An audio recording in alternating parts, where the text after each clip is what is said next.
ዛሬ ይዘንላችሁ የቀረብነው በደህንነትና በችግር ውስጥ የበቀለ ነገር ግን አንድ ቀን ባደረገው ያልተጠበቀ ቅንነትና ጀግንነት ህይወቱ በ360 ዲግሪ የተቀየረውን የያንሲ ብሩክስ አስደናቂና ልብ የሚነካ ሙሉ ታሪክ ነው። የታሰሩትን ሰዎች ለማዳን የራሱን ሸሚዝ ቀዶ የሰጠው ያ ደሃ ልጅ ከጊዜያት በኋላ በቢሊየን ዶላር በሚቆጠሩ ግዙፍ ኩባንያዎች በሴራና በታላቅ የኢንጂነሪንግ ውድድር መሃል እንዴት የዓለም ኮከብ ሊሆን ቻለም? ይህን ሙሉ ታሪክ ተከታትላችሁ ከመጨረሳችሁ በፊት ግን ይህንን አስተማሪና ልብ የሚነካ ታሪክ ለብዙ ሰዎች እንዲደርስ አሁኑኑ ቪዲዮውን ላይክ በማድረግ ጀምሩት። እንዲሁም ይህንን ቪዲዮ ከየትኛው የዓለማችን ክፍል ከየትኛው ሀገር ወይም ከተማ ሆናችሁ እንደምትከታተሉን በኮሜንት ላይ ጻፉልን። የእናንተን አስተያየት ማንበብ ትልቅ ደስታችን ነው። በየሳምንቱ የሚለቀቁ አስደናቂ ታሪኮችና ትረካዎች እንዳያመልጧችሁ ደግሞ ቻናላችንን ሰብስክራይብ በማድረግ የደወል ምልክቷን ተጫኑ። አሁን ቀጥታ ወደ እውነተኛውና መሳጩ ታሪክ እንለፍ። መልካም ቆይታም። ቀኑ ማክሰኞ ነበር። በጆርጂያ ገጠር የሚገኘው የካውንቲ መንገድ 12 ከተማዋ ከተገላገለቻቸውና ከረሳቻቸው ጥቂት አቧራማ መንገዶች አንዱ ነው። በዚያ መንገድ ላይ ሰዓት የቆመ ያህል ይመስላል። የፀሐይዋ ጨረር በምስራቅ በኩል ባሉት ረዥም የጥንዶች ጥንዶ መካከል ሰንጥቆ ሲወጣ የመንገዱን ቀይ አፈር እንደ ጋለ ብረት ያንጸባርቀዋል። በዚያ ጠዋት የ18 ዓመቱ ያንሲ ብሩክስ በመንገዱ ዳርቻ እግሩን እየጎተተ ይጓዛል። በእጁ የያዛት አሮጌዋ የትምህርት ቤት ቦርሳ ከአንዱ ትከሻ ወደ ሌላው ትወዛወዛለች። በእጁ ሰዓት ላይ ያለው የፕላስቲክ ማሰሪያ በቴፕ ተጠቅልሏል። አባቱ ከመሞቱ በፊት የሰጠው ብቸኛው ትዝታም። የያንሲ አእምሮ በብዙ ነገሮች ተወጥሯል። በቤት ውስጥ ያለው የፍሪጁ ባዶነት፣ የአያቱ የናና ዶት የኢንሱሊን መድኃኒት ማለቅ እና በክፍሉ ግድግዳ ላይ የተሰቀለው ነገር ግን የገንዘብ እጥረት እንደ ትልቅ ተራራ ከፊቱ የጋረጠው የጆርጂያ ቴክ ዩኒቨርሲቲ የመቀበያ ደብዳቤም። ወጣቱ ያንሲ ድካም ተሰምቶታል። ነገር ግን እሱ ለቅሬታ ጊዜ የለውም። የ18 ዓመት ወጣት ቢሆንም የጎልማሳ ያህል የህይወት ሸክም በትከሻው ላይ ተሸክሟል። ያንሲ ድንገት ቁም አለ። ጆሮውን አቆመ። በዚያ መንገድ ላይ አብዛኛውን ጊዜ የሚያልፉት የጭነት መኪኖች ወይም የእርሻ ትራክተሮች ብቻ ናቸው። ነገር ግን አሁን የሰማው ድምጽ የሞተር አልነበረም። ያንሲ ዙሪያውን ተመለከተም። መንገዱ ባዶ ነው። እስከሚታየው ድረስ አንድም መኪና የለም፣ አንድም ሰው የለም። የያዘው ስልክ የለውም። ስልክ መግዛት ለእርሱና ለአያቱ የቅንጦት ነገር ነበር። በእጁ የያዘው ብቸኛ ነገር በትምህርት ቤት ቦርሳ ውስጥ ያለች አያቱ ምሳ እንዲይዝበት የሰጠችው ትንሽ የብረት ቦክስ፣ የውሃ ፌርሙዝና ከሬ ጋራዥ ወሰዳት አነስተኛ ባለብዙ አገልግሎት ካራ ወይም መልቲቱል ብቻ ነበረች። አእምሮ ሁለት አማራጮችን አቀረበለት። አንደኛው ምንም እንዳልሰማ ሆኖ ወደ ቤቱ መሄድ፣ ምክንያቱም በዚያ ጫካ ውስጥ ምን ሊኖር እንደሚችል አይታወቅም። ምናልባት የታጠቁ ሰዎች፣ ምናልባት አደገኛ ወንጀለኞች። ሁለተኛው ወደ ድምፁ አቅጣጫ መሮጥ። ያንሲ ግን ለ2 ሰከንድ እንኳን አላሰበም። በዚያ ቅጽበት የወሰነው ውሳኔ ህይወቱን ሙሉ በሙሉ እንደሚቀይረው አላወቀም ነበር። ያንሲ ከመንገዱ ወጥቶ ወደ ጥቅጥቁ ጫካ ውስጥ ገባም። የጥንዶቹ ቅርንጫፎች ፊቱንና እጆቹን ይጭሩታል። ነገር ግን እርሱ ፍጥነቱን አልቀነሰም።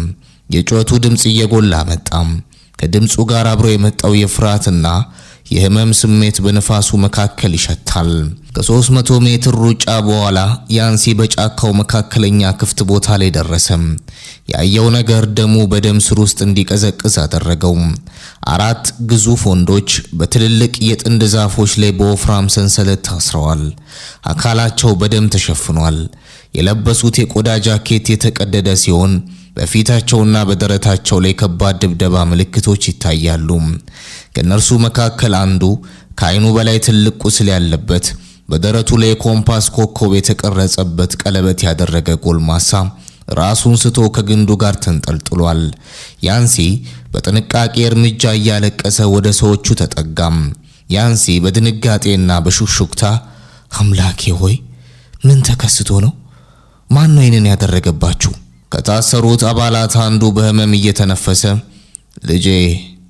ልጄ ከዚህ ራቅ፣ በፍጥነት ሂድ፣ የታጠቁ ሰዎች ናቸው፣ የዘረፉን ሰዎች አሁንም በአቅራቢያው ሊኖሩ ይችላሉ፣ በፍጥነት ሩጥ። ያ ሰው የተናገረው ማስጠንቀቂያ ማንኛውንም ተራ ልጅ አሸብሮ እንዲሮጥ ያደርገው ነበር። ነገር ግን ያንሲ አላወላወለም። የሰዎቹ ሕይወት በሴኮንዶች መካከል እየጠፋ እንደሆነ ተረድቷል። ያንሲ አልሄድም፣ ልረዳችሁን የመጣሁት፣ እባካችሁ አትናገሩ፣ ጉልበታችሁን ቆጥቡ። ያንሲ በፍጥነት እቅድ ማውጣት ጀመረ። ሰንሰለቶቹ በጣም ወፍራምና በቁልፍ የተቆለፉ ነበሩ። ቁልፉ የለም፣ መቁረጫ መሳሪያ የለውም። ነገር ግን ያንሲ የፊዚክስና የኢንጂነሪንግ መላምቶችን ጠንቅቆ የሚያውቅ በጋራዥ ውስጥ በእጆቹ መስራት የለመደ ልጅ ነው። በመጀመሪያ መሬት ላይ ወደቀ። ስለታም ያለው ትልቅ ድንጋይና ጠንካራ የእንጨት ዘንግ ፈለገም። የብረትና የድንጋይ ግጭት ድምጽ ክላንክ ክላንክ። ያንሲ ይህ ሰንሰለት የተቆለፈበት ቦታ ደካማ ጎን አለው። የግፊት ነጥቡን ካገኘውት ሊሰበር ይችላል። ያንሲ ትልቁን የእንጨት ዘንግ በሰንሰለቱና በዛፉ መካከል አስገብቶ የጉልበት ማጠናከሪያ ወይም ሌቭል ሜካኒዝም ፈጠረም። ከዚያም በሙሉ ጉልበቱን ዘንጉን ወደ ታች ተጫነው። ድንጋዩን በመዶሻነት በመጠቀም የሰንሰለቱን ደካማ ጎን መታት። የመጀመሪያው ሰንሰለት ተሰበረም። የታሰረው ሰው ወደ መሬት ተከሰከሰም። ያንሲ ወዲያውኑ ወደ ሁለተኛውና ወደ ሶስተኛው ሰው ሄደም። እጆቹ በብረቱ ግጭት ተልጠዋል። ደም መውጣት ጀምሯል። ነገር ግን እርሱ ህመሙ አልታወቀውም። በመጨረሻም ራሱን ወደ ሳተውና በጣም ወደ ተጎዳው ሰው ወደ ጋሬት ሱሊቫን ተጠጋም። ያንሲ ጌታዬ ሰምተኛል? ንቃ፣ ከዚህ መውጣት አለብን አለም። ጋሬት በዝግታ አይኖቹን ከፈተም። ፊቱ በደም ተሸፍኗል። ነገር ግን ከፊት ለፊቱ የቆመውን ባዶ ደረቱን የሆነ በፍርሃት ሳይሆን በቁርጠኝነት የሚያየውን ወጣት አስተዋልም። ያንሲ የለበሰውን ሸሚዝ አውልቆ በሁለት ቦታ ቀደደው። አንደኛውን ክፍል በጋሬት ጭን ላይ ያለውን ከባድ ቁስል ለማሰር፣ ሌላኛውን ደግሞ ከዓይኑ በላይ ያለውን ደም ለማቆም ተጠቀመበት። ከዚያም ቦርሳ ውስጥ የነበረችውን ብቸኛ የውሃ ፔርሙዝ አውጥቶ የጋሬት ከናፍር ላይ ያደረገው። ጋሬት በደካማ ድምጽ ልጄ ስምህ ማን ነው? ያንሲ ስሜ ያንሲ ይባላል። አሁን አትናገሩ፣ አሁን ጠጡ። አራቱንም ሰዎች ከዛፉ ላይ ፈቶ መሬት ላይ ካስተኛቸው በኋላ ያንሲ ወደ ላይኛው ኮረብታ ተመለከተም። እርዳታ በፍጥነት መምጣት አለበት። ያንሲ እዚህ ቆዩ፣ ግማሽ ማይል ርቄ ወደሚገኘው ኮረብታ ሮጣለሁ። እዚያ የስልክ መስመር ይገኛል። አምቡላንስ ጠርቼ ወዲያውኑ መለሳለሁ። ያንሲ በሙሉ ፍጥነቱ ወደ ኮረብታው ጫፍ ሮጠም። እዚያ ሲደርስ ከአንድ የሚያልፍ አሽከርካሪ ስልክ በመዋስ ወደ 911 ደወለም። የነበረበትን ትክክለኛ ቦታ፣ የቆሰሉትን ሰዎች ሁኔታና የጉዳቱን መጠን ለፖሊስ አብራራም። አምቡላንሱና የፖሊስ መኪናዎች በሩቅ የሳይረን ድምጽ ማሰማት ሲጀምሩ ያንሲ እርዳታው መድረሱን አረጋገጠም። ነገር ግን እርሱ ምስጋናን ወይም ሽልማትን ለመጠበቅ አልቆመም። ሰዓቱን ተመለከተም። ከቀኑ 11 ሰዓት ተኩል ሆኗል። አያቱና እናዶት ከቤተ ክርስቲያን የምትመለስበትና ራቷን የምትፈልግበት ሰዓት ደርሷል። ያንሲ የተላጠውን እጁንና የተበላሸውን ቦርሳውን አዘጋጅቶ ምንም እንዳልተከሰተ ሁሉ በአቧራማው የካውንቲ መንገድ 12 ላይ ወደ ቤቱ መመለስ ጀመረ። በዚያች አቧራማ መንገድ ላይ $4 ቢሊዮን ኩባንያ ባለቤቶችንና የዓለም አቀፍ ድርጅት መሪዎችን ያዳነ ወጣት ለአያቱ ራት ለማብሰል በዝምታ ወደ ቤቱ እየተጓዘ ነበር። የሳይረኑ ድምጽ በጫካው ጥልቅ ውስጥ እየራቀ ሲሄድ በካውንቲ መንገድ 12 ላይ እንደገና ያው የቀደመው ጸጥታ ሰፈነም። ፀሐይ ወደ ምዕራብ አዘንብላለች። ቀይ አፈር አቧራ በንፋሱ እየተነሳ የያንሲን ባዶ ደረትና የታሰረውን አሮጌ ሱሪ ሸፍነዋል። የለበሰውን ሸሚዝ ቀዶ ለተጎዱት ሰዎች ማሰሪያ ስላደረገው ቀዝቃዛው የደቡብ ንፋስ ባዶ ደረቱን ይገርፈዋል። እጆቹ በብረት ሰንሰለቱ ግጭት ተላልጠዋል። ደሙ ከቆዳው ስር ደርቆ ጠቆር ብሏል። ነገር ግን ያንሲ ራሱን ህመም አላሰበውም። በአእምሮ ውስጥ የሚመላለሰው አንድ ነገር ብቻ ነበር፣ ሰዓቱ። የተሰበረችዋንና በቴፕ የተያያዘችዋን የእጅ ሰዓቱን ተመለከተም። ከቀኑ 11 ሰዓት ከ45 ሆኗል።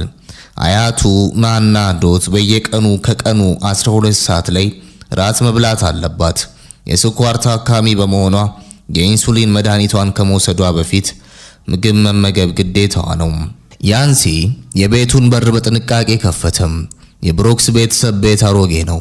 ጣሪያው በሰማያዊ ፕላስቲክ የተሸፈነ ሲሆን ዝናብ በጣለ ቁጥር በሳሎኑ መሃል ባለው ባልዲ ውስጥ የውሃ ጠብታዎች ጠብ ጠብ እያሉ ይወርዳሉ። ናናዶት በሳሎኑ ጥግ ባለው በሚወዛወዘው የእንጨት ወንበር ላይ ተቀብላ መጽሐፍ ቅዱሷን እያነበበች ነበር። ያንሲ በሩን ዘግቶ በዝምታ ወደ ኩሽና ለማለፍ ሲሞክር የናናዶት ስለታም አይኖች አላመለጧትም። ያንሲ ልጄ፣ ሸሚዝ ወዴት ሄደ? ደግሞ በእጆች ላይ ያለው ደግሞ ምንድነው? ያንሲ በፍጥነት እጆቹን ከጀርባው ደበቀም። አያቱ እንድትጨነቅ አልፈለገም። እሷ ቀድሞውኑ በደምና በከፍተኛ የደም ግፊት በሽታ እየተሰቃየች ነው። ያንሲ ኦ ናና፣ ምንም አይደለም። በሬ ጋራዥ ውስጥ አሮጌ መኪና ስንቀይር ሸሚዜ በዘይትና በቆሻሻ ተበላሸ። ስለዚህ አውልቄ ጣልኩት። እጄንም ትንሽ ጭሬው ነው። ምንም የሚያስጨንቅ ነገር የለም። ናናዶት ተነስታ ወደ እርሱ እየተራመደች ድምጿ በጭንቀት እየተወዛወዘ ያንሲ ብሩክስ፣ እኔን ልታታልለኝ አትችልም። አባትህ ከመሞቱ በፊት እጆቹን አውቅ ነበር። አንተም እንደርሱ ነህ። ችግር ውስጥ ያሉ ሰዎችን ስትረዳ የገዛ ቆዳን እንኳን አታስብም። እውነትህን ንገረኝ፣ መንገድ ላይ ምን አጋጥመው ነበር? ያንሲ እውነቱን ሙሉ በሙሉ ሊነገራት አልፈለገም። በጫካ ውስጥ የታጠቁ ወንጀለኞች እንደነበሩና እርሱ ደግሞ በድንጋይና በእንጨት ብቻ 4 ሰዎችን ለማዳን መሞከሩን ቢሰማ የናናዶት ልብ ሊቆም ይችላል።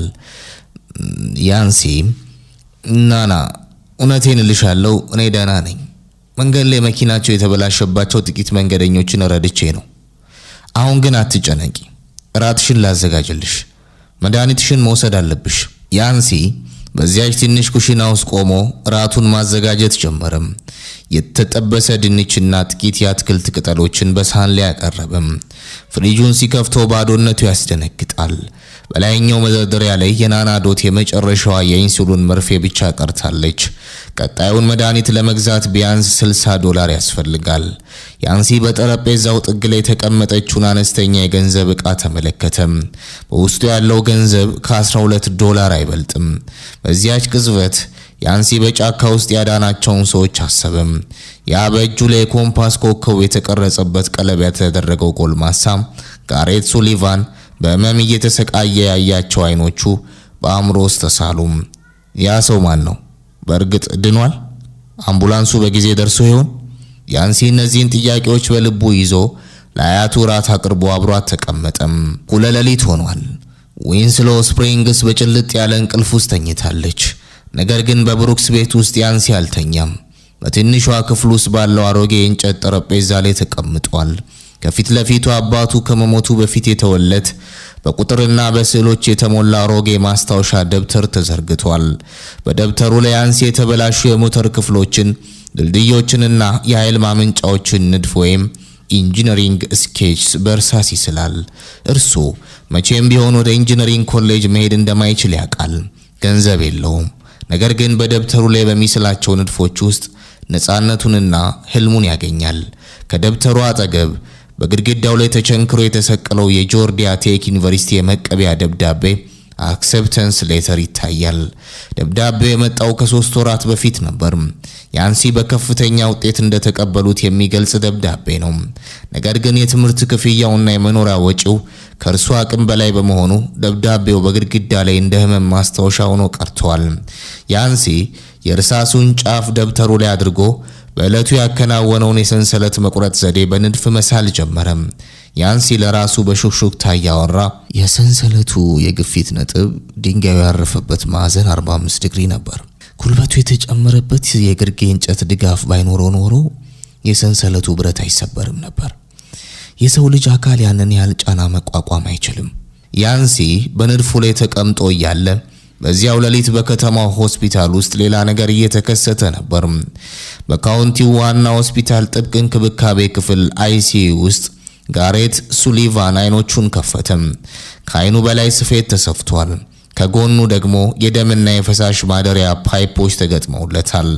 ከጎኑ አበሮቹ ሃንክና 2 ሌሎች አሽከርካሪዎች በአንገታቸውና በእጃቸው ላይ ፋሻ ታስሮ ቆመዋል። የሆስፒታሉ ሐኪም ገብቶ የጋሬትን ሁኔታ ከመረመረ በኋላ በድንገት ተናገረም። ሐኪሙም አቶ ሱሊቫን በጣም እድለኛ ኖት። በጭኖ ላይ ያለው ከባድ ደም መፍሰስ በጊዜ ባይታሰር ኖሮ አምቡላንሱ እስኪደርስ ድረስ በህይወት ሊቆዩ አይችሉም ነበር።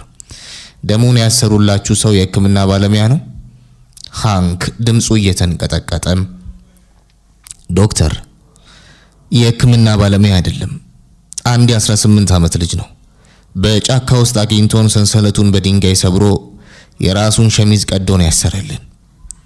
ጋሬት ሱሊቫን የልብ ምት መቆጣጠሪያው ቢፕ በሚልበት ክፍል ውስጥ በዝምታ ተቀመጠም። እጁን አንስቶ በጣቱ ላይ ያለውን የኮምፓስ ቀለበት ነካካው። ያ ቀለበት የብዙ ሚሊዮን ዶላር ኩባንያ አርማ፣ የ12000 አባላት መለያ ነበር። ነገር ግን በዚያች ዕለት ያ ቀለበትና ባለቤቱ ካሰቃቂ ሞት የተረፉት አባቱ የሰጠውን በቴፕ የተያዘ ሰዓት አደረገም። ሸሚዙን አውልቆ በሰጠ ድሃ ልጅ ምክንያት ነበር። ጋሬት ወደ ሃንክ ዞረ። ድምፁ ደካማ ቢሆንም በውስጡ ያለው ትዕዛዝ ግን አጣዳፊ ነበር። ጋሬት፣ ሃንክ፣ ያ ልጅ ማን እንደሆነ ማወቅ አለብኝ። ስሙ፣ ቤቱ፣ የሚያስፈልገው ነገር በሙሉ። ነገ ጠዋት ከሆስፒታል ወጣለሁ። ያንን ልጅ ሳላገኘው ከዚህ ከተማ አንድ እርምጃ አልንቀሳቀስም። ሃንክ፣ ጋሬት፣ አሁንም አልዳንክም። እረፍት ያስፈልጋል። ፍለጋውን እቀጥላለሁ። ጋሬት፣ አይ ሃንክ፣ ያ ልጅ አራታችንንም ያዳነን በዚህ አደገኛ ጫካ ውስጥ በደቂቃዎች ውስጥ ውሳኔ ሰጥቶ ነው። እኔ ደግሞ ለ24 ሰዓታት እረፍት ብዬ አልቀመጥም። ያንን ልጅ ፈልጉት።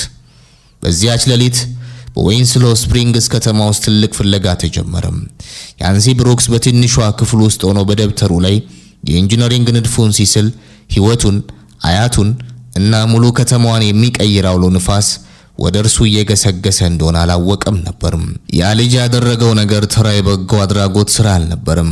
እርሱ ያደረገው ውለታ ሊገመት የማይችል ትልቅ ሰንሰለታዊ ምላሽ ወይም ቼን ሪአክሽን በደቡብ አሜሪካ ታሪክ ውስጥ ሊፈጥር ተዘጋጅቷል። ማለዳ 12 ሰዓት ተኩል ነው። በዌንስሎው ስፕሪንግስ ከተማ ላይ ገና የጧቱ ጉም አልተነሳም። በካውንቲ መንገድ 12 መጨረሻ ላይ በምትገኘው አሮጌዋ የብሩክስ ቤተሰብ ቤት አቅራቢያ 3 ጥቁርና ግዙፍ ካዲላክ ስካሌድ መኪኖች በጥንቃቄ መተው ቆሙ። የመኪኖቹ በሮች በአንድ ጊዜ ተከፈቱ።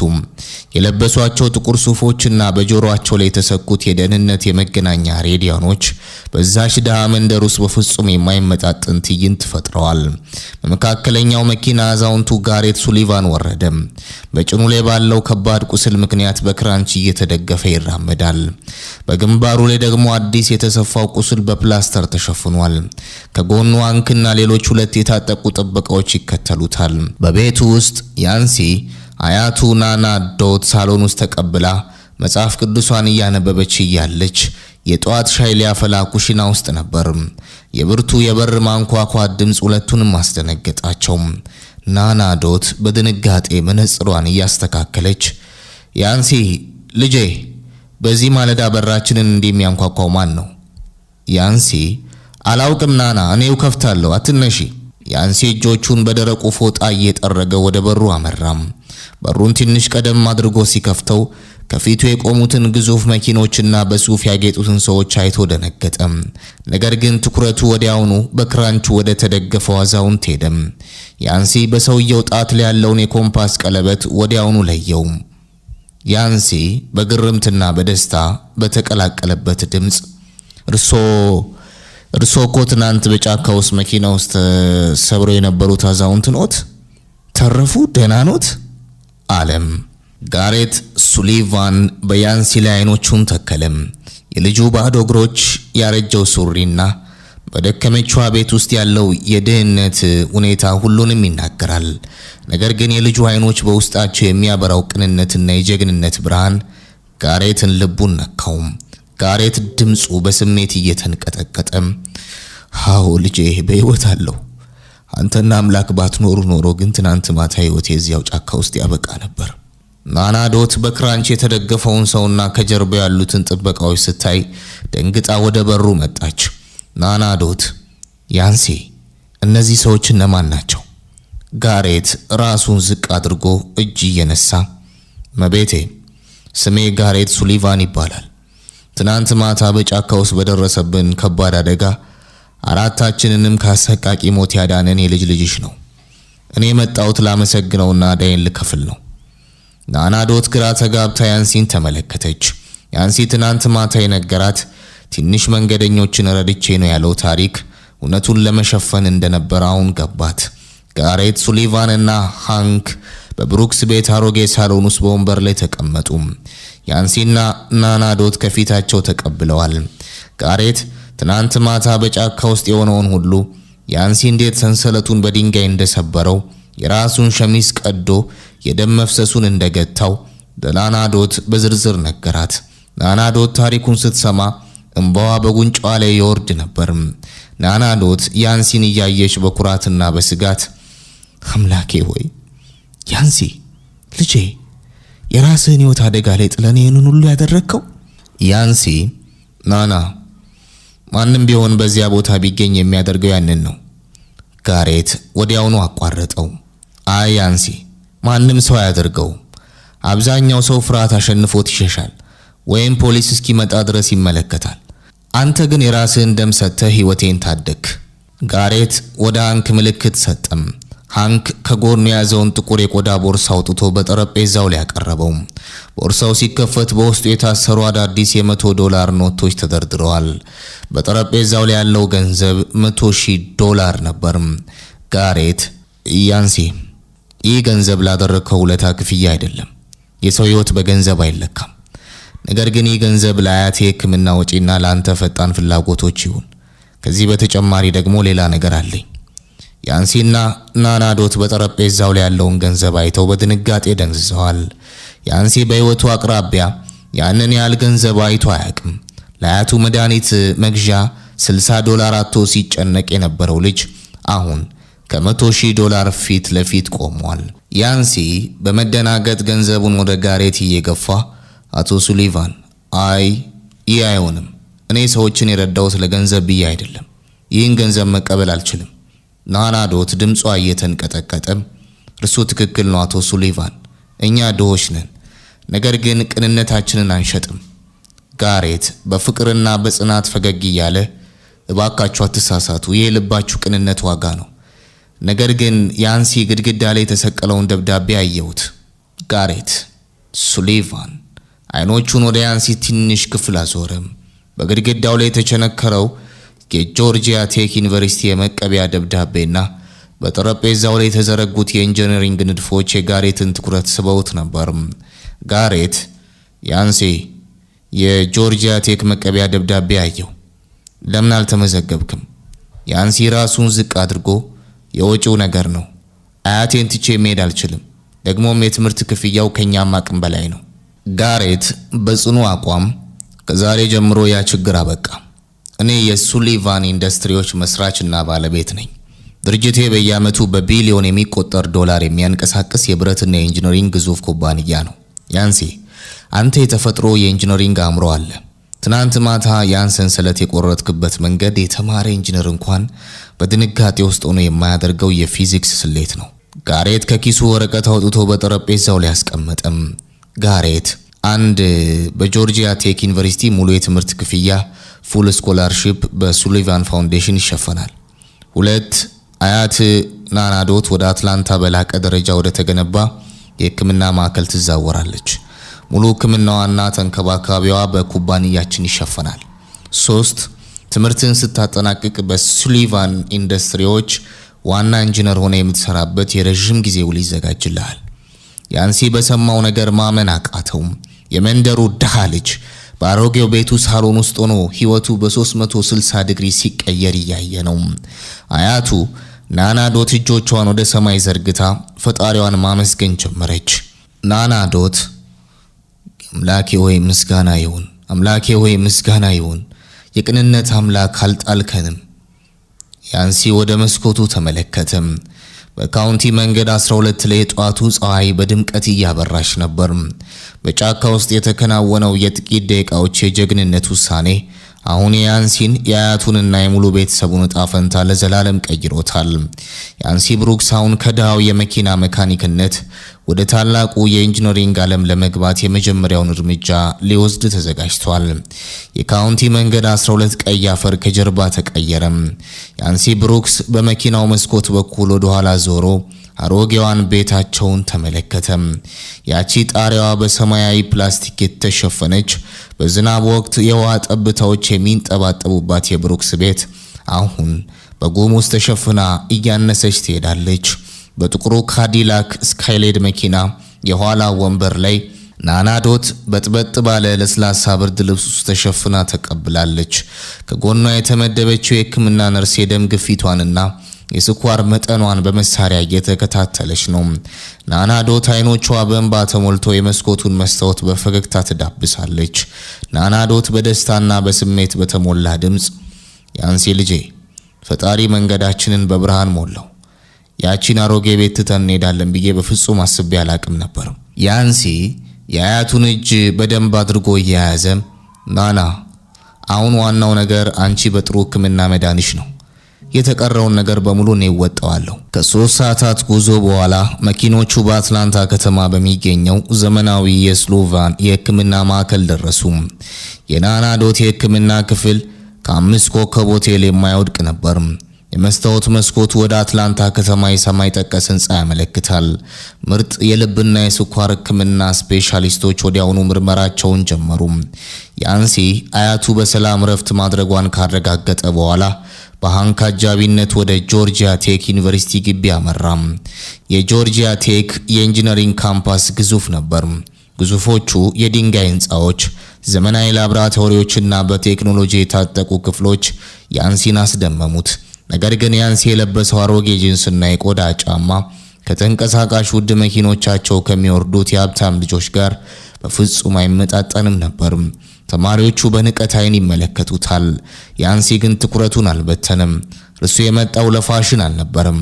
የመጣው የኢንጂነሪንግ ጥበብን ጨልጦ ለመጠጣት ነበር። ሰኞ ጠዋት 2 ሰዓት በጆርጂያ ቴክ የታወቀው የአድቫንስድ ስትራክቸራል ሜካኒክስ ትምህርት መስጫ አዳራሽ በተማሪዎች ተሞልቷል። በክፍሉ ፊት ለፊት በዛ ያሉ መጻሕፍትን የያዙትና በጠንካራነታቸው የሚታወቁት ፕሮፌሰር ሃሪሰን ቆመዋል።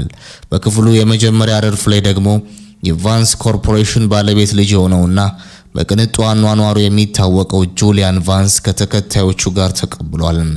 ያንሲ በመጨረሻው ረድፍ ላይ በዝምታ ተቀመጠ። ፕሮፌሰር ሃሪሰን በከባድና ግርማ ሞገስ ባለው ድምፅ እንኳን ደህና መጣችሁ። በዚህ ክፍል ውስጥ ቲዮሪ ብቻ አይሰራም። እዚህ ክፍል ውስጥ የሚያስፈልገው የእውነተኛው ዓለም የፊዚክስና የብረት ባህሪ ዕውቀት ነው። ሰሌዳው ላይ የጻፍኩትን የድልድይ ውጥረትና የስብራት ነጥብ ስትረስ ኤንድ ፍራክቸር ሜካኒክስ እኩልዮሽ ተመልከቱ። በሰሌዳው ላይ የተጻፈው እኩልዮሽ እጅግ ውስብስብና አብዛኞቹን ተማሪዎች አእምሮ የሚያዝል ነበር። በላቦራቶሪ ሙከራዎች ውስጥ ባልተጠበቀ ጫና ምክንያት የሚሰበሩ የብረት አወቃቀሮችን ስሌት የሚያሳይ ነበር። ፕሮፌሰር ሃሪሰን ይህን ችግር ፈቶ የብረቱን መዋቅራዊ ውድቀት ወይም ስትራክቸራል ፌለር ማስቀረት የሚችል ማን አለ? ክፍሉ ውስጥ ጥልቅ ዝምታ ሰፈነ። ጁሊያን ቫንስ እጁን አውጥቶ በቲዮሪ መጽሐፍ ላይ ያለውን ቀመር መናገር ጀመረ። ጁሊያን፣ ፕሮፌሰር፣ በቮን ሚስስ ስሌት መሰረት የብረቱ ውጥረት ከ1.2 ጊጋ ፓስካል በላይ ሲሆን ቁሱ ይበራል። ስለዚህ የብረቱ ውፍረት በ2 እጥፍ መጨመር አለብን። ፕሮፌሰር ሃሪሰን ባሉታዊ ጎን ራሳቸውን እያወዛወዙ ምላሽ በመጽሐፍ ደረጃ ትክክል ይመስላል አቶ ቫንስ፣ ነገር ግን በተግባር ግን ድልድዩን የበለጠ ከባድ ስለምታደርገው በገዛ ክብደቱ እንዲደረመስ ታደርገዋለህ። ሌላ ሰው? ከክፍሉ ጀርባ አንድ እጅ በዝምታ ተሰበሰበም። ያንሲ ብሩክስ ነበር። ጁሊያንና ጓደኞቹ ዞረው ያንሲን ሲያዩት በሹክሹክታ መሳቅ ጀመሩ። ጁሊያን በንቀት አፈይዘም። ፕሮፌሰር የወሎት ከመንደር የመጣው የስኮላርሺፕ ልጅ ሊመልስሎት ይፈልጋል። ፕሮፌሰር ሃሪሰን አቶ ብሩክስ ሐሳብ ምንድን ነው? ያንሲ ወደ ሰሌዳው ተራመደም። አሮጌ እርሳሱን አውጥቶ በሰሌዳው ጥግ ላይ የብረቱን የሰንሰለት መዋቅርና የግፊት ማዕዘን በንድፍ መሳል ጀመረ። ያንሲ በተረጋጋና በራስ መተማመን በተሞላ ድምፅ ፕሮፌሰር፣ ችግሩ ያለው በብረቱ ውፍረት ላይ አይደለም። ችግሩ ያለው በሞለኪላዊ ክሪስታል መዋቅሩ የሙቀት ስርጭት ወይም ተርማል ኤክስፓንሽን ላይ ነው።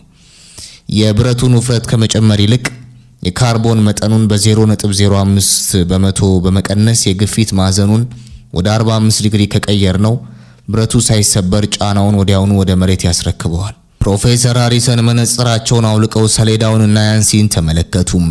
ክፍሉ ውስጥ ያሉት ተማሪዎች በሙሉ አፋቸውን ከፈቱ። ያንሲ የተናገረው መፍትሄ በመጽሐፍ ውስጥ የሌለ ነገር ግን በተግባራዊ የፊዚክስ ሕግ ፍጹም ትክክል የሆነ ድንቅ ያለ የኢንጂነሪንግ ጥበብ ነበር። ፕሮፌሰር ሃሪሰን በአድናቆት ፈገግ እያሉ ድንቅ ነው ብሩክስ፣ ድንቅ ነው። በ20 ዓመት የማስተማር ዘመኔ ውስጥ እንደዚህ ያለ የተፈጥሮ መሐንዲስ አጋጥሞኝ አያውቅም። ጁሊያን ቫንስ በንዴትና በቅናት ፊቱ ቀላም። ያንሲን በጠላትነት አይን ተመለከተው። ከክፍል መልስ ሃንክ ያንሲን ተቀብሎ በቀጥታ ወደ ሱሊቫን ኢንዱስትሪዎች ዋና መስሪያ ቤት ወሰደው። ህንፃው 70ኛ ፎቅ ላይ ያለው የአትላንታ ከተማ ኩራት የሆነ የመስታወት ግንብ ነበር። ሊፍቱ በከፍተኛ ፍጥነት ወደ 68ኛው ፎቅ ሄደ። የጋሬት ሱሊቫን ዋና ቢሮ እዚያ ይገኛል። የቢሮ በር ሲከፈት ጋሬት ሱሊቫን በመስታወቱ መስኮት አጠገብ በክራንች ተደግፎ ቆሞ ነበር። ያንሲን ሲያየው በፍቅር ፈገግ አለ። ጋሬት እንኳን ደህና መጣ ያንሲ። በጆርጂያ ቴክ የትምህርት ውሎ እንዴት ነበር? ያንሲ በጣም ጥሩ ነበር አቶ ሱሊቫን። ትምህርቱ እጅግ አሳታፊ ነው።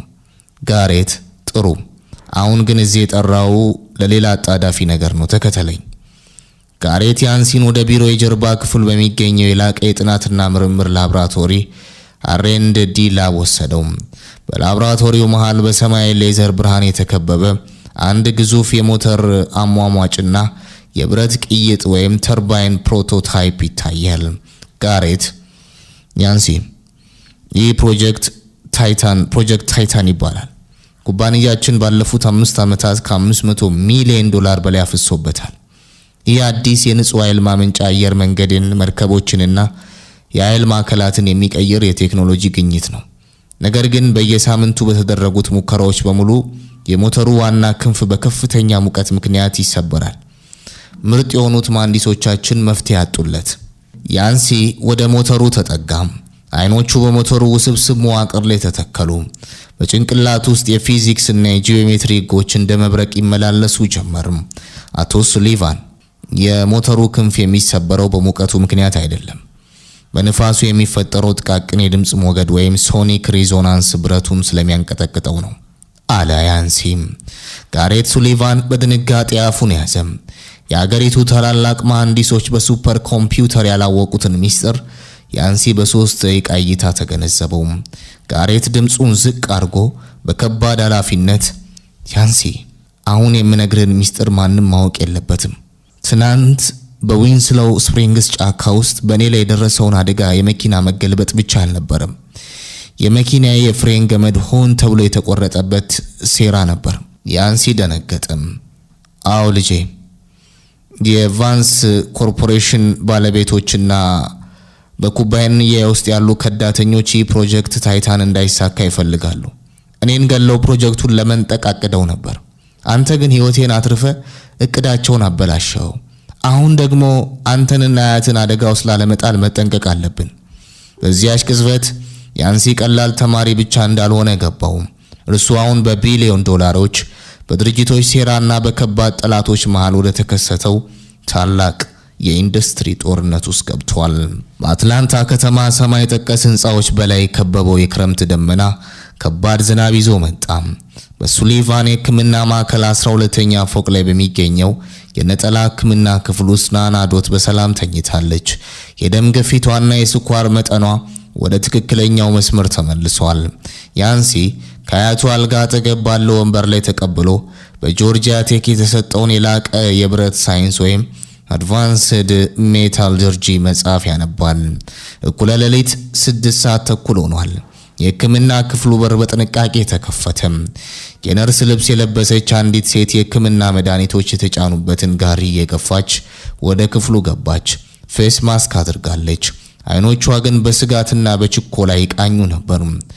ነርስ ድምጽዋን ቀስ አድርጋ አቶ ብሩክስ፣ የአያት የምሽት መርፌ ሰዓት ስለደረሰ ነው የመጣሁት። ያንሲ ወዲያውኑ መጽሐፉን ዘጋው። አይኖቹ በጋሪው ላይ ባሉት የመድኃኒት ብልቃጦች ላይ ተተከሉ። ያንሲ ለአያቱ በየቀኑ የሚሰጠውን የኢንሱሊን አይነትና መጠን በደንብ ያውቃል። ሴትዮዋ በእጇ የያዘችው መርፌ በውስጡ ያለው ፈሳሽ ግን የተለየ ወፍራምና ቢጫማ ቀለም ያለው ነበር። ያንሲ በጥንቃቄ አያት። ይህ የኢንሱሊን ብልቃጥ አይደለም። ደግሞም የናናዶት የሌሊት መርፌ ሰዓት ከሌሊቱ 6 ሰዓት ላይ አልፏል። አንቺ ማንሽ? ሴትየዋ ደነገጠች። ወዲያውኑ መርፌውን ወደ ናናዶት አንገት ለመሰካት ፈጠነች። ያንሲ እንደ መብረቅ ተፈናጥሮ ተነሳም። የሴትየዋን እጅ በኃይል ጨምቆ ያዛት። ሴትየዋ ካባዋ ስር የደበቀችውን አነስተኛ ሽጉጥ ለማውጣት ስትሞክር ያንሲ እጇን አዞረና ሽጉጡን ወደ መሬት ጣለው። የጥበቃ አባላትና ሃንክ በሩን ሰብረው ገቡ። ሴትየዋ ወዲያውኑ በቁጥጥር ስር ዋለች። ሃንክ የመርፌውን ፈሳሽ መርምሮ ሲያየው ፊቱ ጠቆረ። ፈሳሹ ወዲያውኑ የልብ እንቅስቃሴን የሚያቆም መርዝ ነበር። ሃንክ በንዴትና በድንጋጤ ቫንስ ኮርፖሬሽኖች ሊያጠፉ ይፈልጋሉ ያንሲ፣ የጋሬት ሱሊቫን ሕይወት የተረፈው በአንተ ምክንያት እንደሆነና የታይታን ፕሮጀክት መፍትሄ እንዳገኘ ያውቀዋል። ያንሲ አያቱን ናናዶትን አቀፋት። በውስጡ የነበረው ፍርሃት አሁን ወደ ቁጣና ቁርጠኝነት ተቀየረም። ያንሲ ድምፁ በጽናት እያስተጋባ ሃንክ፣ አያቴን ወደ ሙሉ ጥበቃ ወደሚደረግበት ደህንነቱ የተጠበቀ ቦታ አዛውሯት። ከእንግዲህ የመከላከል ጨዋታ አብቅቷል። ነገ ወደ ላብራቶሪው እሄዳለሁ። በማግስቱ ጠዋት በሱሊቫን ኢንዱስትሪዎች ሚስጥራዊ R&D ላብራቶሪ ውስጥ ያንሲ፣ ጋሬት ሱሊቫንና ዋና የመሐንዲሶች ቡድን ተሰብስበዋል። በመሃል ባለው ግዙፍ ዲጂታል ስክሪን ላይ ያንሲ የተገበረው አዲሱ የሞተር ክንፍ 3D ንድፍ ይታያል። ያንሲ የሞተሩን የብረት ቅይጥ ከቲታኒየምና ከካርቦን ፋይበር ጋር በማቀላቀል የድምጽ ሞገዶችን ወይም ሶኒክ ዌቭስ አቅጣጫ የሚያስቀይር አዲስ መዋቅር ፈጥሯል። ፕሮፌሰር ሃሪሰን የቀድሞ መምህሩ አሁን በምርምር ቡድን ውስጥ የተካተቱት ስክሪኑን እያዩ በድንጋጤ ይህ አስገራሚ ነው፣ የድምጽ ንዝረቱን አጣጥፎ ወደ ተጨማሪ ኃይል የሚቀይር አወቃቀር ነው። ያንሲ፣ ይህ ግኝት ሙሉውን የኃይል ኢንዱስትሪውን ይለውጠዋል። ጋሬት፣ አሁኑኑ ሙከራውን እንጀምራለን አለም። የታይታን ሞተር መዞር ጀመረም። የሞተር ፍጥነቱ 10000 አርፒኤም ከዚያም 20000 አርፒኤም ደረሰም።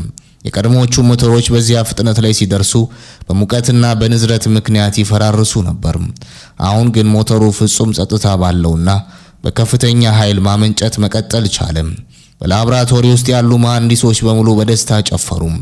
ነገር ግን በዚያው ቅጽበት በላብራቶሪ ዋና ስክሪን ላይ የቀጥታ ስርጭት ዜና ተከፈተ። የዜና አቅራቢው አሁን የደረሰን ሰበር ዜና፣ የቫንስ ኮርፖሬሽን ባለቤት ሪቻርድ ቫንስ እና ልጃቸው ጁሊያን ቫንስ አዲስ የፈጠሩትን ታይታኒክስ የተባለ የኃይል ማመንጫ ለዓለም አቀፍ ገበያ ሊያስተዋውቁ መሆኑን ገለጹ። ይህ የፈጠራ መብት ወይም ፓተንት በስማቸው መመስገቡንም ገልጸዋል። በክፍሉ ውስጥ ያለው ደስታ ወዲያውኑ ወደ ድንጋጤ ተቀየረ። በዜናው ላይ የሚታየው የሞተር ንድፍ ያንሲ በትናንትናው ዕለት በላብራቶሪው ኮምፒውተር ላይ የሰራው ሙሉ ንድፍ ነበር። ጋሬት በንዴት ጠረጴዛውን በመደሰቅ መረጃውን የሰረቀብን በኩባንያ ውስጥ ያለ ከዳተኛ ነው፣ ንድፉን ለቫንስ ኮርፖሬሽን ሸጠውታል። ያንሲ ወደ ስክሪኑ ተጠጋም። በስክሪኑ ላይ በሚታየው የቫንስ ኮርፖሬሽን ንድፍ ላይ አይኖቹ ተተከለም። ድንገት ያንሲ ፊት ላይ ፈገግታ ታየም። ጋሬት በግርምት ያንሲ፣ የለፋበት የህይወት ፈጠራ ተሰርቆ ለምን ትስቃለህ? ያንሲም አቶ ሱሊቫን፣ እኔ ኮምፒውተሩ ላይ ያስቀመጥኩት ንድፍ የመጀመሪያውንና ያልተጠናቀቀውን የስተት ንድፍ ነበር። በዚያ ንድፍ መሰረት ሞተሩን ካሰሩትና ፍጥነቱ ከ25000 አርፒኤም በላይ ከሄደ የሞተሩ አምሳያ እንደ ቦምብ ነው የሚፈነዳው። ጋሬትና መሐንዲሶቹ በአንድነት ያንሲን ተመለከቱ። ያንሲም የቫንስ ኮርፖሬሽን ነገ ጠዋት በታላቁ አትላንታ ኤግዚቢሽን ማዕከል ላይ ሞተሩን ለዓለም አቀፍ ባለሀብቶች በቀጥታ ስርጭት እንዲሞክሩት ያደርጋል። ያ ሙከራ የትዕቢታቸውና የሴራቸው መጨረሻ ይሆናል። በአትላንታ ከተማ በሚገኘው ታላቁ ዓለም አቀፍ ኤግዚቢሽን ማዕከል ውስጥ እልፍ አላፍ ሰዎች ተሰብስበዋል። ከዓለም ዙሪያ የመጡ ታዋቂ ባለሀብቶች፣ የመገናኛ ብዙሃን ባለሙያዎች፣ የቴክኖሎጂ መሐንዲሶችና የፖሊስ አካላት በአዳራሹ ተሞልተዋል። በአዳራሹ መድረክ መሃል በታላቅ ጨርቅ የተሸፈነው ታይታኒክስ የተባለው የኃይል ማመንጫ ሞተር ቆሟል። መድረኩ ላይ ሪቻርድ ቫንስ እና ልጁ ጁሊያን ቫንስ በኩራትና በትዕቢት ተወጥረው ቆመዋል። ሪቻርድ ቫንስ በማይክሮፎን በኩራት በተሞላ ድምፅ፣ መቤቶቼና ጌቶቼ፣ ዛሬ በቫንስ ኮርፖሬሽን ታሪክ አይደለም በዓለም አቀፍ የኢንጂነሪንግ ታሪክ ውስጥ ታላቅ ቀን ነው። ያዘጋጀነውን ይህን አስደናቂ ታይታኒክስ የተባለ የኃይል ማመንጫ ለዓለም ልናስተዋውቅ ነው። ይህ ፈጠራ የኃይል ቀውስን ለዘላለም ያስወግዳል። በዚያው ቅጽበት በአዳራሹ የጀርባ በኩል በር ጋሬት ሱሊቫን፣ ያንሲ ብሩክስና ሃንክ በዝምታ ገብተው ከመጨረሻው ረድፍ ላይ ቆሙ። ጁሊያን ቫንስ ያንሲን ከርቀት ሲያዩ አፌዘበት። ጁሊያን ለአባቱ በሹክሹክታ አባ ተመልከት፣ ያ የመንደር ልጅና ጋሬት መጥተዋል። የሰረቅናቸውን የፈጠራ ሥራ በዓለም ፊት ስንሸጥ ሊያዩ መጥተዋል። ሪቻርድ ቫንስ በፈገግታ ምንም ሊያደርጉ አይችሉም። የፈጠራ መብቱ ፓተንት በስማችን ተመዝግቧል። አሁን ሞተሩን አስነሳው። የሞተሩ ፍጥነት መጨመር ጀመረ። 10,000 አርፒኤም፣ 15,000 አርፒኤም፣ 20,000 አርፒኤም። በመድረኩ ላይ ያለው ሞተር በከፍተኛ ሁኔታ መንቀጥቀጥ ጀመረ። በአዳራሽ ውስጥ ያሉት የመስታወት መብራቶች በንዝረቱ ምክንያት መነቃቃት ጀመሩ። የሞተሩ ሙቀት መጠን አመልካች ወደ ቀጣይ መስመር በፍጥነት አቀና። የቫንስ ዋና መሐንዲስ በድንጋጤና በፍርሃት ወደ ሪቻርድ ቫንስ እየሮጠ አቶ ቫንስ፣ ሞተሩ የድምፅ ንዝረቱን መቋቋም አልቻለም። ፍጥነቱ 25,000 አርፒኤም ሳይደርስ ወዲያውኑ ማቆም አለብን፣ ካልሆነ ይፈነዳል። ሪቻርድ ቫንስ በንዴት አታቁመው፣ ካሜራዎቹ እኛን እየቀረጹ ነው፣ ፍጥነቱን ጨምረው። በዚያው ቅጽበት ያንሲ ብሩክስ ከመጨረሻው ረድፍ ተነስቶ ወደ መድረኩ በእርጋታ ተራመደም። የሞተሩ ፍጥነት 24,000 አርፒኤም ደረሰም። ከሞተሩ ውስጥ ጥቁር ጭስና የእሳት ብልጭታ መውጣት ጀመረም። በአዳራሹ ውስጥ ያሉት ሰዎች በድንጋጤ መጮውና ወደ ውጭ ለመሸሽ መገፋፋት ጀመሩ። ያንሲ ወደ መድረኩ ወጥቶ ዋናውን የኤሌክትሪክ መቆጣጠሪያ ሳጥን ኮንትሮል ፓኔል ከፈተው። ያንሲ በጥቂት ሴኮንዶች ውስጥ የኤሌክትሪክ መስመሩን በመቁረጥና የኃይል አቅጣጫውን በመቀየር ሞተሩ ሳይፈነዳ በሰላም እንዲቆም አደረገው። አዳራሽ ውስጥ ጥልቅ ዝምታ ሰፈነ። ሰዎች በሙሉ ፍርሃትና በድንጋጤ ያንሲን ተመለከቱ። ያንሲ በማይክሮፎን በሙሉ አቅምና በሙያዊ የተረጋጋ ድምፅ ሁሉም ሰው ይረጋጋ፣ አደጋው አልፏል። ነገር ግን ይህ ሞተር የተገነባው በተሰረቀና ባልተጠናቀቀ የተሳሳተ ንድፍ ነው። የቫንስ ኮርፖሬሽን ባለቤቶች የሰረቁትን ንድፍ በተግባር ሲሞክሩት የሰዎችን ሕይወት አደጋ ላይ ጥለዋል። በዚያው ቅጽበት ጋሬት ሱሊቫንና የፌዴራል ፖሊስ አባላት ወደ መድረኩ ወጡ። ጋሬት፣ ይህ ብቻ አይደለም። የቫንስ ኮርፖሬሽን ባለቤት ሪቻርድ ቫንስና ልጁ ጁሊያን በዊንስሎ ስፕሪንግስ ጫካ ውስጥ በኔ ላይ የግድያ ሙከራ እንዳደረጉ መረጃዎችን እንደሰረቁና በሕክምና ማዕከል ውስጥ በናና ዶት ላይ የግድያ ሙከራ እንዲደረግ መመሪያ እንደሰጡ የሚያረጋግጥ ሙሉ የቪዲዮና የድምጽ ማስረጃ ለፖሊስ አስረክበናል። የፖሊስ አባላቱ ሪቻርድ ቫንስንና ጁሊያን ቫንስን በካቴና አስረው ከመድረኩ እየጎተቱ ወሰዷቸው። አዳራሹ በሙሉ በታላቅ ጭብጨባና እልልታ ተሞላ። ከ6 ወራት በኋላ በጆርጂያ ቴክ ዩኒቨርሲቲ ታላቅ የምረቃ በዓል እየተካሄደ ነው። ያንሲ ብሩክስ በከፍተኛ ማዕረግ ተመርቆ የመድረኩን ኮፍያ አድርጎ ቆሟል። በታዳሚ የመጀመሪያ ረድፍ ላይ አያቱ ናና ዶት ሙሉ በሙሉ ድና በውብ ልብስ አጊጣ በኩራትና በእንባ ተሞልታ ታጨበጭብለታለች። ከጎኗ ካሬት ሱሊቫንና ሃንክ በፈገግታ ቆመዋል። ያንሲ የወርቅ ሜዳሊያውን ከተቀበለ በኋላ ወደ ማይክሮፎኑ ተጠጋም። ያንሲ በስሜትና በተስፋ በተሞላ ድምፅ ዛሬ እዚህ የቆምኩት በመክፈል ወይም በሀብት አይደለም። እዚህ የቆምኩት በቅንነት እውነትን በመያዝና አያቴ ባስተማረችኝ በጎነት ነው። በሕይወት ውስጥ ምንም ያህል ድሃ ብትሆን በእጆች ያለው ጥበብና በልብ ያለው ቅንነት ወደ ተራራው ጫፍ ያደርሳል።